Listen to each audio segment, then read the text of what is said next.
Well, hello everybody, welcome back to Wolfeei, and today I was correct, I was right. And honestly, look, I've seen the responses to this, I've seen people complain, I will give my 2 cents on this because I think this is a good change. Either way, MCC just announced that the first event back will be called MCC Season 4 Kickoff. Now, obviously, this is different. They've also stated that there will be no more numbers and only names. For those of you who don't know, I assume everyone here watches, MCC pretty regularly. MCC for the past 4 years, 4 years have been calling most of their events numbered events, which is usually canon events. So the standard ones, the ones that aren't like special or non-canon, so no like All-Stars and Rising and Pride, etc. Those are usually not numbered. Well, they're numbered, but for a different reason. Usually the events are called like MCC 30, whatever.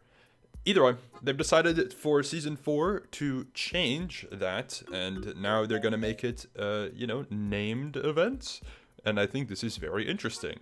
I haven't really thought this one through, so I'll be freestyling my thoughts in this video. So if I say anything that's stupid, don't blame me. Okay, thanks.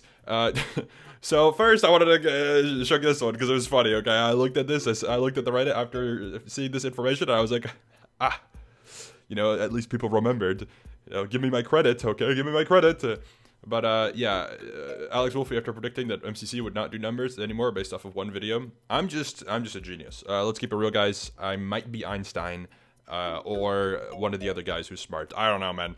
I failed history class, so anyways, it was funny.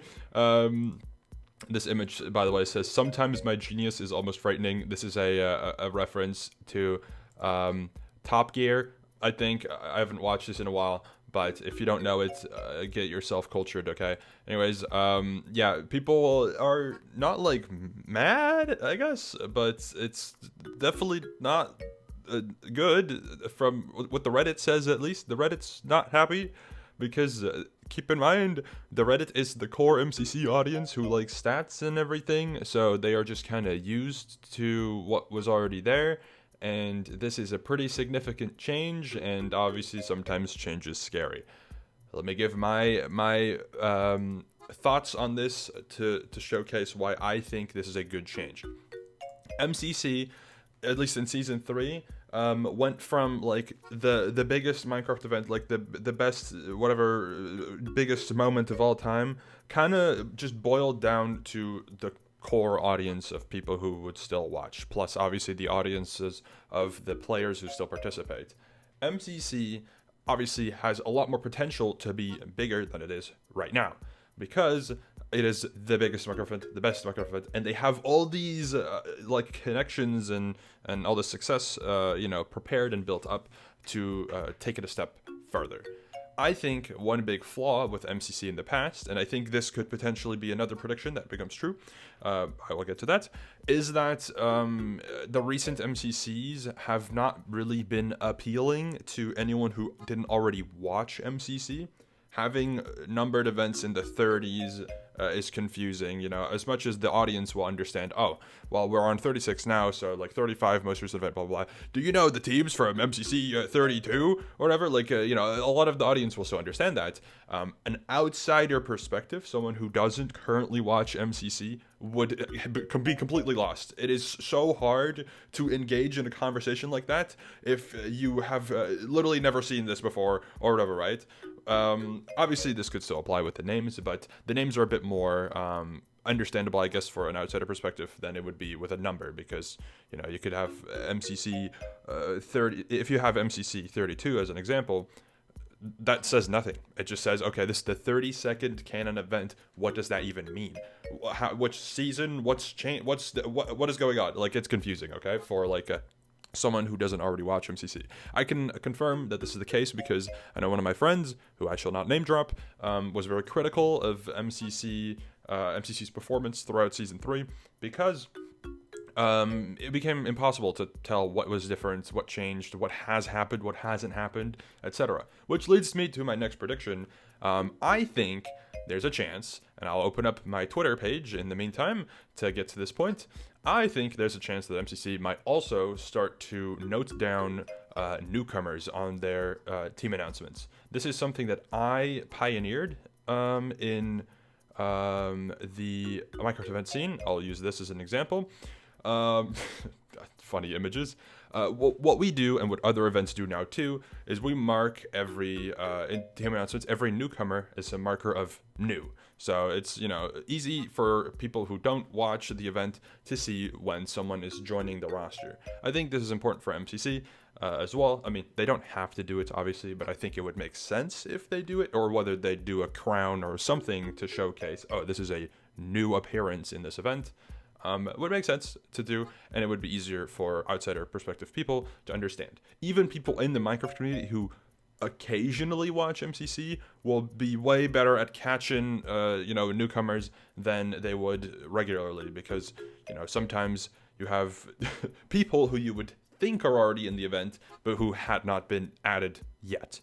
So that's my prediction. I think they might also start adding new to the team announcements or something. Probably their own spin, because MCC and Noxroot especially love to do things originally, which is good. But yeah, I think this could be what they do. Next, another thing that I think could be happening, and what I think is also probably a pretty big factor, maybe, is sponsors.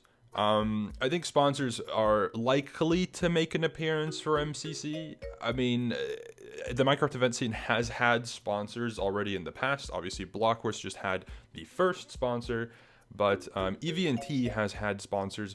I don't even know if I'll be able to find EV&T in the meantime. I'll try. But EV&T has had sponsors for a long time.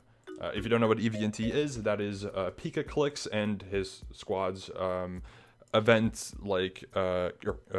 studio. It's a marketing and development studio focused on bringing brands to life via events, experiences, and builds within Minecraft, Roblox, and Fortnite. We're going to be talking about Minecraft, obviously. But if we scroll, Better with Block, this is one as well that they did. This one, I guess we can showcase. MCL recent event was presented by H&R Block, which, if I pull up H&R Block, whenever that's on, there we go, H&R Block. Boom, pretty, big brand, whatever, and it was a big prize pool, etc. So, sponsors have been a thing. Also would like to say, from how marketing works, as much as that EV&T event had a 100k prize pool, they probably also got paid to make the event, so it's probably a bit more than that. So just wanted to clarify that it's not just a prize pool. But sponsors are a thing, and I think MCC might start doing them, because it would make sense. It just makes sense. Okay, Blockers is doing it. We prove that it can happen. I assume MCC was already thinking about it before Blockers even did it, but it's proven that it works, and they can do it too, and they could even do it every single event. They can do it occasionally, etc., etc., etc. It's a lot easier and a lot more clean and cohesive from a marketing standpoint to have names like this compared to numbers. Because if you go to an event, if you go to a brand and present your event as MCC, I would just use 32 again as an example. The brand, yet again, has no clue about what's going on. First of all, to be fair, most brands will need to be completely introduced to the Minecraft scene, the Minecraft event scene, and then on top of that, MCC or whatever event as well. They'll need to be, you need to explain to them how things work, but like in a way where your parents would understand as well, kind of way. Very dumbed down and like more understandable. You can't go into specific details, etc. I think that this is probably one of the reasons why they will do that too. It's my prediction number 2. I think that makes sense. Anyways, yeah, MCC announcement about the name changing. No more numbers, only names. I think it's interesting. I do agree with one thing that is one thing that I do agree with is the whole difference between what is a canon event and what is a non-canon event. I will say this, and this is a bit of a leak, I guess, but I didn't speak to Daniel. I saw Daniel Elton talk about it in a private chat, but it's not super private. He said, when's the last time we specifically called an event non-canon or canon? And that's a very fair point. I don't remember the last time they did that. So maybe they kind of already were planning this in advance, probably were. And the audience is just kind of sticking to it because that's what we're used to. So I think, as much as I do agree, it may be a bit difficult to determine what is a canon event, what is a non-canon event. Will non-canon and canon even be separated anymore? Who knows? I think this naming scheme is cool. It's unique, it's different, and I think it could work. I think it's a good thing moving forward. I obviously understand that change is scary, but I think this is good. Thumbs up from Alex Wolfeei. Good on you, Noxdrew and MCC, for trying something new and trying to,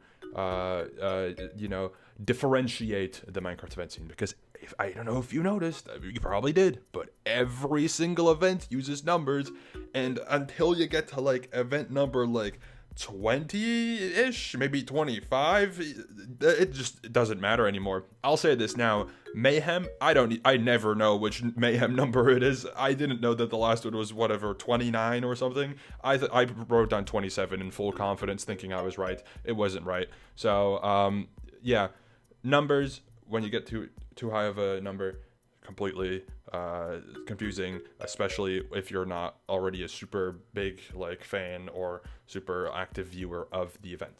Anyways, too much rambling and kind of a rant, I guess, because look, as an event host, I support my fellow event hosts. The audience doesn't know what they're talking about most of the time, okay? So I get a little upset when a portion of people gets really mad at that the audience gets mad when something like this happens, because they're not willing to understand. They see the first criticism they have and they stick to it, and they will not allow for anything else. So here's my take. Enough from me, okay? I literally one tweet maybe talk for 12 minutes, whatever. I'm gonna end it here. Thank you for watching. I'll see you later. Goodbye.